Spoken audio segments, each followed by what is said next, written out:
Welcome back to Let the Chips Fly podcast. And in this episode, we talk about the games at the 43rd Showcase of Wood Carvings. We are doing a deep dive today into something pretty wild. Yeah, definitely wild. It's a completely different vibe than what you might expect. Right, because usually, our mission is to look at the static art displays. But today, we're looking past the velvet ropes to uncover the thrilling, chaotic, and honestly incredibly interactive side of this gathering. Absolutely. The sources we're exploring today reveal this whole lineup of games that just turn what we usually think of as a quiet, solitary craft into a loud, lively arena. Yeah, it's like a totally different world. It really is. And I think the key insight to establish early on is that these games are designed to be completely open to everyone. Which is so cool. Right. If you are listening to this, you might be thinking, oh, these events are walled off, reserved only for people with decades of experience.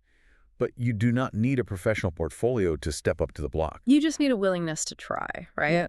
Exactly. A willingness to try, and maybe a willingness to let some sawdust fly in your direction. Which, honestly, perfectly frames the physical and mental stakes we are looking at. Because yes, the arena is open to you, but the challenges themselves require absolute nerves of steel. Oh, for sure.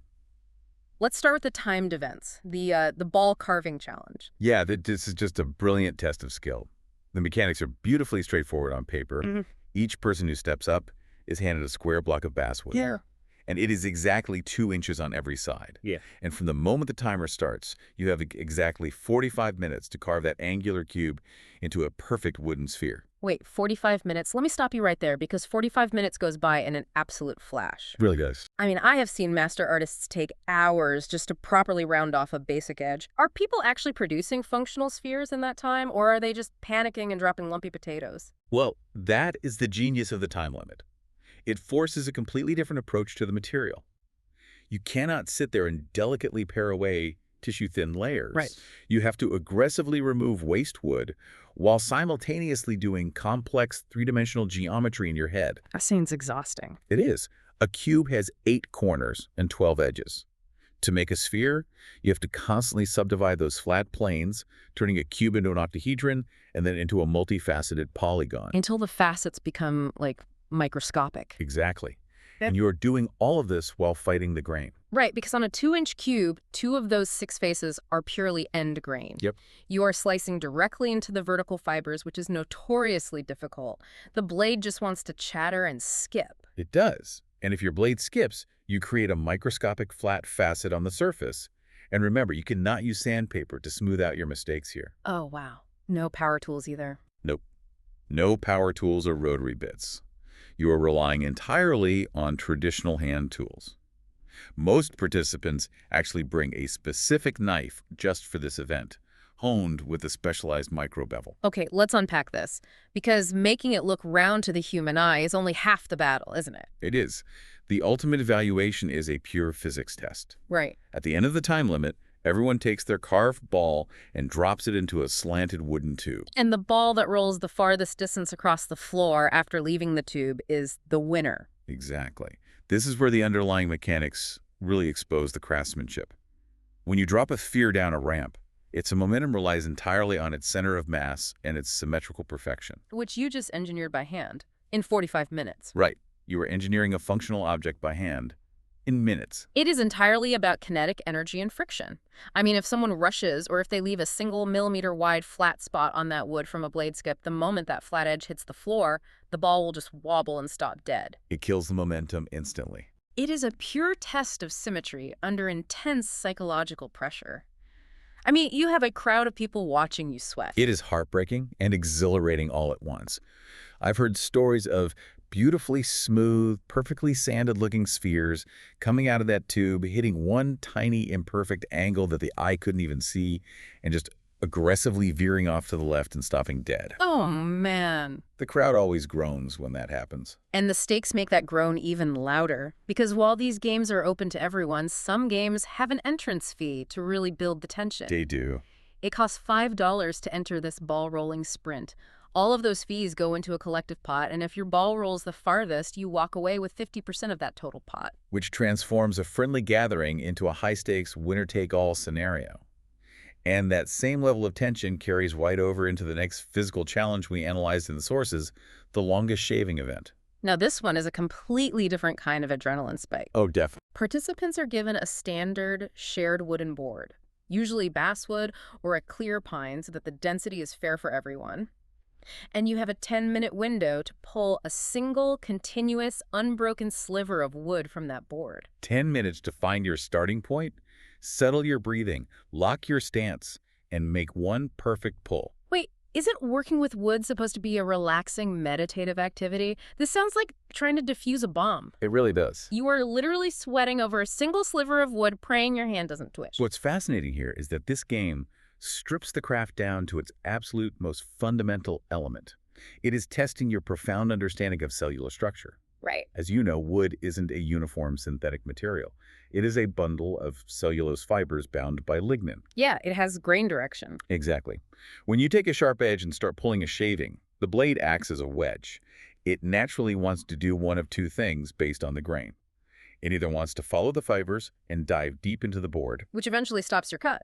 right? Or it wants to lift up and exit the surface early, which abruptly ends your shaving. It's like trying to peel an apple in one continuous paper-thin ribbon, except the apple's skin is constantly trying to push your knife away or suck it inward. You are fighting the natural tendency of the material every single millimeter of the way. That is a perfect analogy. Maintaining a perfectly consistent depth without snapping that fragile, paper-thin splinter is the ultimate display of tool control. I can't even imagine the ergonomics required for that. Well, think about it. You can't just use a standard thumb push cut because your thumb only has a few inches of travel. Right, you need a long toll. To get a massive, continuous shaving, you have to lock your wrists, anchor your arms, and use your entire torso to draw the blade back. You're feeling the microscopic resistance of the wood through the handle of your tool. And if your edge alignment shifts by even a fraction of a degree, the shaving tapers off. Yep. And if the splinter fragments even a little bit during or after the pull, that attempt is disqualified. It has to remain in one solid piece to be measured. Exactly. And just like the sphere challenge, this one also has an entrance fee. Right. You put down your $5, and the longest continuous ribbon takes half the pot. So you risk $5, you test your metal against the physical limits of the material, and maybe you walk away with a pocket full of cash and ultimate bragging rights. Precisely. But physical stamina and microscopic edge control are only half the story at this showcase. Thank goodness. Right. If your hands are shaking too much from the shaving challenge, you can pivot to an event that only requires math, eyesight, and a whole lot of guesswork. Which is such a smart design. Right. The organizers clearly recognize that not everyone wants to sweat over a ticking clock or a razor-sharp edge. They have created an environment that proves there's an activity for every single type of personality. They really have. This brings us to a challenge that requires zero tools, but all of the sharp observation you can muster, the Splinter Squint. Here's where it gets really interesting. This is essentially the ultimate equivalent of guessing jelly beans in a jar at a county fair. It is. Located right over at the raffle table, you will find a classic pickle jar. But instead of pickles or candies, this jar is filled entirely with wood chips. Right. You walk up, you stare at this jar of assorted shavings, and you try to calculate the impossible. And this is far more complex than counting uniform jelly beans. Think about the physics of what is inside that jar. Are they curly shavings from a detail knife, which take up a lot of volume but contain very little mass? Or are they chunky chips from a heavy gouge? Oh, that is a great point. Curly shavings create massive void spaces. You might look at the jar and think it holds thousands of pieces, but half of the jar is just trapped air. Precisely. And the glass of the jar itself distorts the visual scale. Mm-hmm. Furthermore, the chips at the bottom are being compressed by the weight of the wood on top of them, changing the packing density throughout the container. So it's a total logic puzzle. Yes, all weekend long, people are walking by, squinting at the jar, debating volume formulas with each other, and trying to reverse engineer the packing density. And just like the high adrenaline physical games, some games have an entrance fee to keep the stakes interesting. Right. The Splinter Squint requires a $5 fee per guess. You do your mental math, you drop in your $5, and at the end of the show, the closest guess takes half of that entire pot. It creates a wonderful shared experience. It acts as this great communal hub where everyone gathers around the raffle table. You don't have to own a single gouge or strop to get deeply invested in the outcome. It is such a clever way to keep the energy flowing through the room. And that focus on community creativity leads us perfectly into what might be the most beloved tradition of the entire showcase, the Mitch Cartledge Whittling Event. Oh, this event has such a rich, heartwarming history. According to our sources, it was originally started by a gentleman named Tom Wolfe, and now Mitch Cartledge carries the torch and runs it in his own unique format. It's a real legacy thing. It is. And unlike the high-stakes cash events, this one is entirely free to enter. You just walk up to the exhibit area, find Mitch's table, and sign up on the list. It is incredibly welcoming. Participants get an hour and a half for this one. You bring your own tools, whatever you feel comfortable using, whether that's a simple pocket knife or a massive roll of sweeps and V-tools. Right. But Mitch supplies the wood. Specifically, he provides a 2x2 by 6-inch block of wood, which is generously donated by Heineke Wood Products for the event. Heineke wood is fantastic material, very consistent grain. But here is the kicker. The element that makes this challenge so thrilling, you have absolutely no idea what you're supposed to make. The subject matter is a tightly guarded secret until the timer actually starts. Exactly. You could be standing there with your tools perfectly stropped and ready, your mind totally blank, and suddenly Mitch announces, "All right, everyone, you have 90 minutes to make a caricature of a sea captain." Or you have 90 minutes to make an animal wearing a hat. Right. The creative paralysis in that first minute must be intense. You have to instantly pivot, conceptualize a three-dimensional design in your head, and then figure out how to extract that shape from a rigid 2x2 by 6 block. How do you even begin to approach that mentally? I mean, in a normal studio setting, you might spend a week just sketching profiles and transferring them to a blank. You have to rely on raw instinct and geometric blocking. You grab your largest roughing tool and just start aggressively removing the negative space. You aren't worrying about fine details yet. No, not at all. Yeah. You aren't worrying about eyelids or fur textures in the first 45 minutes. You're just trying to establish the major planes and silhouettes before the clock runs out. If we connect this to the bigger picture, this specific game really embodies the soul of the 43rd Showcase. I completely agree, because while the rolling sphere and the long shaving are about intense precision and mechanical perfection, Mitch's event is about pure, spontaneous imagination. Absolutely. It's about how quickly you can translate an unexpected idea into a physical object. And the way the pieces are evaluated reinforces that exact vibe. It isn't done behind closed doors by appointed officials with magnifying glasses and calipers. The outcome is evaluated by the attendees themselves. Yes, the crowd walking the floor. The audience gets to weigh in, look at the finished pieces, and pick their favorites. It makes the entire thing deeply interactive. The people aren't just watching, they are an active, vital part of the event's ecosystem. The energy is totally different from the cash pot events, and the payout structure perfectly reflects that community focus. In the $5 entry games, it's a fierce sprint for the money. But in Mitch's event, everyone who participates gets a prize. I love the chaotic generosity of this detail. Mitch scrounges up whatever he can find to give away. The sources mention he hands out tools, books, and even roughouts. Ah, roughouts. That is such a brilliant prize for this kind of gathering. Oh, definitely. As we know, a roughout is a commercially prepared wood blank where the bulky waste removal has already been done mechanically. The general shape is already established, leaving you to focus entirely on the fun part, the intricate detail work and character development. Getting one as a prize is fantastic because it means you walk away from the table with the materials for your next project already in hand. Mitch makes sure everyone walks away with something, anything he can gather up.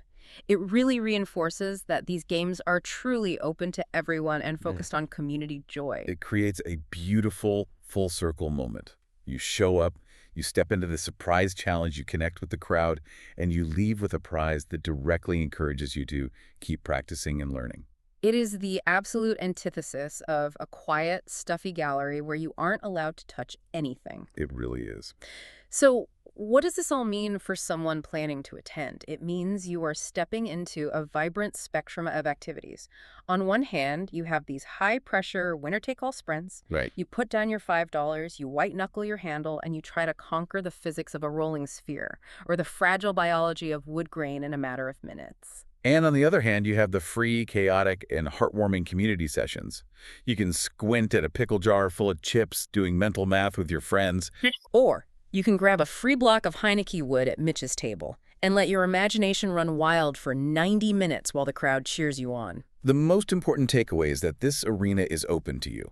Whether you want to risk $5 to test your mechanical limits under the pressure of a ticking stopwatch, or you just want to sit down, grab some free wood, and see what you can create, you are welcome there. You don't have to just be a spectator. You can be a participant. It completely reframes how you look at the event. You aren't just walking past finished pieces, you are watching the raw, dynamic process unfold in real time. It really does change your perspective on the entire craft. It does. In fact, here is a final thought to leave you with.